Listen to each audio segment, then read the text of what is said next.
In my mind, we're here for two purposes. The first is to clarify certain misperceptions about DENR and the citizens groups who are fellow participants in the 4 lawsuits against Duke Energy. Somehow or another, this perception has been created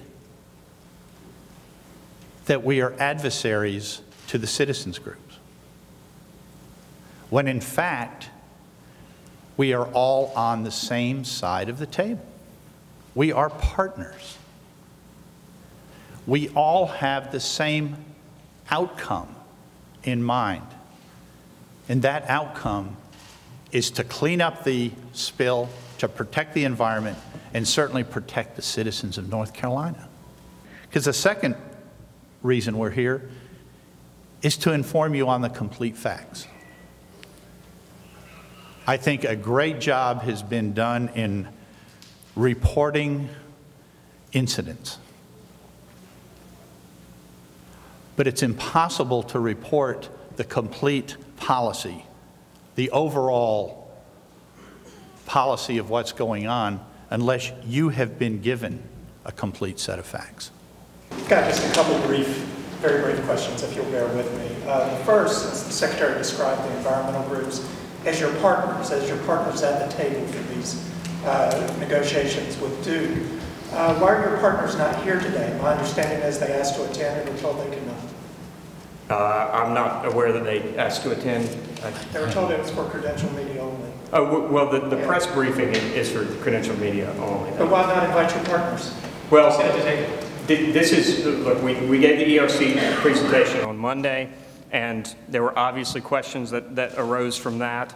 And so we are the state agency, and we have the responsibility. We wanted to lay out what we're doing as a state. It goes beyond, as I think we've seen, it goes beyond merely the lawsuits. So this is something that you know, we've met with them plenty of times, and we will continue to do so in the future.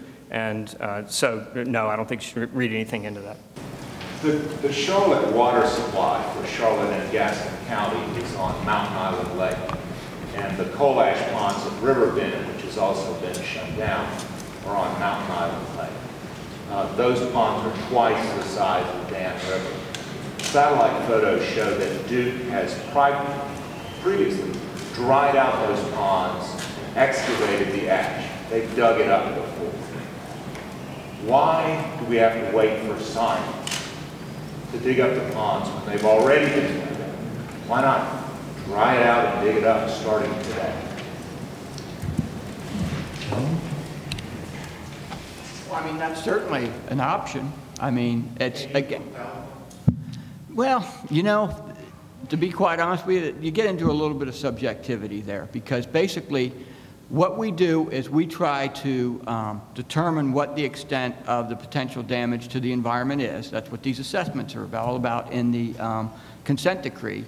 And then after we determine what that potential threat is, then we determine what the remediation should be. So really, like the Secretary said earlier, if we just say, okay, Duke, go dig all these things up, we really don't have the regulatory authority right now to do that, because they're afforded certain due process of determining what the threat is. That's the way our rules are laid out, determining what the threat is, and then we base the remediation on the potential threat. Let me just read. The assessment of the threat has changed after Dan River.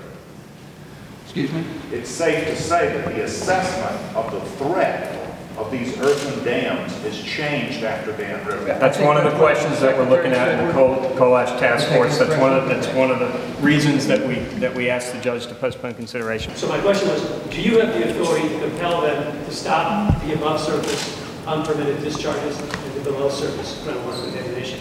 Or does that require a moving process, or could you just make them stop now? Well, we've done that. I mean, we just did that on a 36-inch pipe. That's probably not the other 14.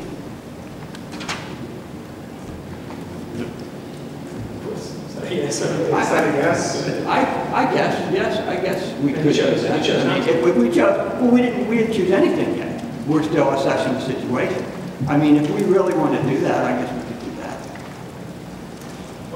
So why wouldn't you want to do that? Because our actions are always based on the potential threat to the environment. That's what we've been saying all along. If you have a small seep and it's de minimis compared to your actual permitted discharge, then we can add it to your permit if it's no threat to the environment. Remember, our job here is to protect the environment, protect the aquatic environment, protect the environment. As long as what you're doing is not violating water quality standards, as long as what you're doing can be accommodated under our regulatory system to allow you to continue your operation without raising any potential damage to the environment, then we get permits to do that. The danger is not the seep, the danger is the gush. And the question is, what is the risk of the gush at Riverbend to Charlotte's water supply? Right. That's a very good point. The danger is the gush. The danger is a failure of a berm or something like that, and that's what Tracy's working on. The threat to Charlotte's water supply isn't from a seep or, maybe some groundwater. The threat to Charlotte's water supply is from a failure of the berm that would release a mountain of coal ash into the environment. And that's why we have these dam safety inspections. A couple of questions again. You questioned whether the groundwater contamination leaking from Duke's other 13 coal ash ponds today, yesterday, tomorrow, whether that's causing environmental damage that would require state action. At the Sutton and Riverbend facilities, as well as Asheville specifically. Sutton, hadn't there been some fish kills and levels of contaminants detected in the surrounding waterways? Isn't the groundwater plume leaking from that ash pond approaching neighboring properties where people have drinking water? Well, I'm not familiar with any fish kills, just to be honest with you. I'm not personally familiar with fish kills at the, I think you're talking about Sutton Lake.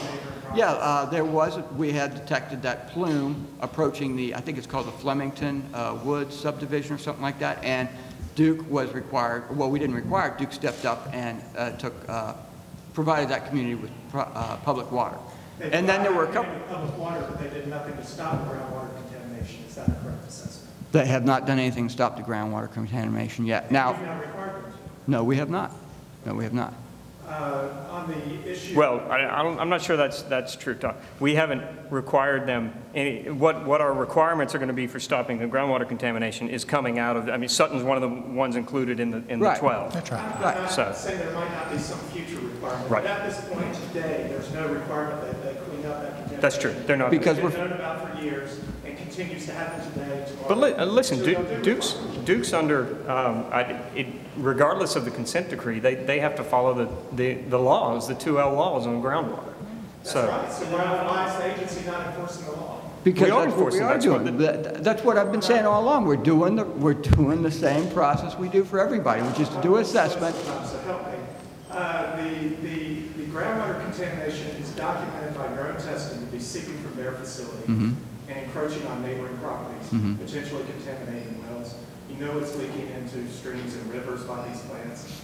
Yet there's been no requirement that Duke remediate, clean up, or stop that groundwater contamination that y'all said in federal court violates the law and exceeds standards.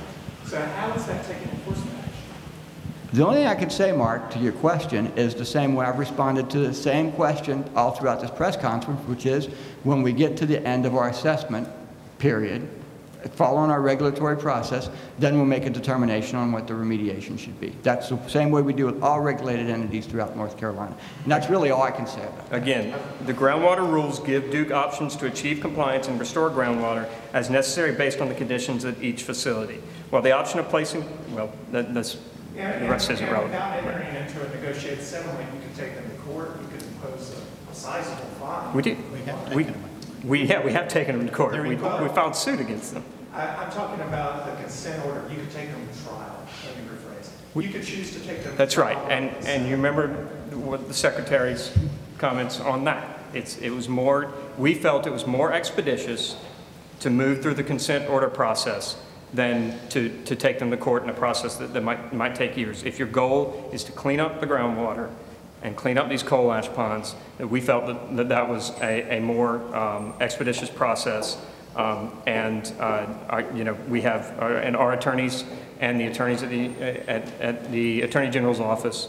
That was the opinion that was the choice that was given to the Secretary, and that's what he did. Just so I understand what you mean when you say due process, is there anything that would require the state to settle without Duke agreeing to clean up its contamination or to clean out those ponds. Does the state have to settle?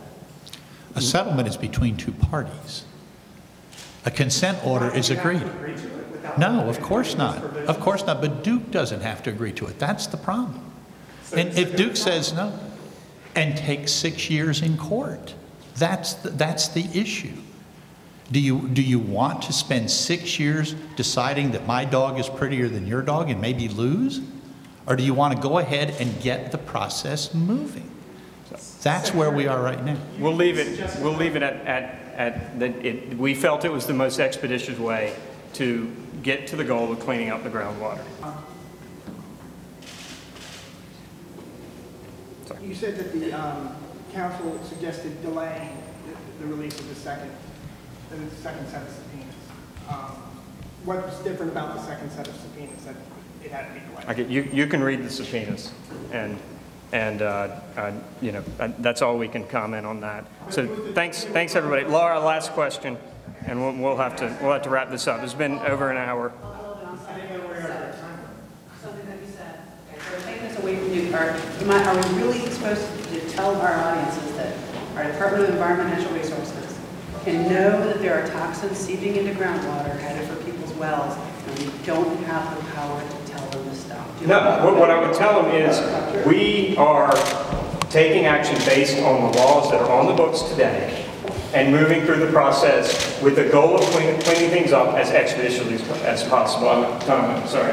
Our question is the law. I mean, the laws. That's an excellent point, actually, what you just made. So in the case of Asheville, where we did have these chemicals that actually made their way into private wells, as you probably all know, we required Duke to clean up the situation and put those houses on private water or public water supply, or provide them with some other alternative source of water. So yeah, we do have authority to do things based on the level of threat or the potential of threat that we find in our investigation. Okay, thanks everybody. I think that's all we're going to have time for today. You said General Assembly is going to opportunity to ask any questions. Can we ask questions? We've been at it for over an hour. I think everybody's gotten you've asked a lot of questions. Thanks for coming, everybody. Secretary, do you have somewhere else to be that's more important than this? Why are you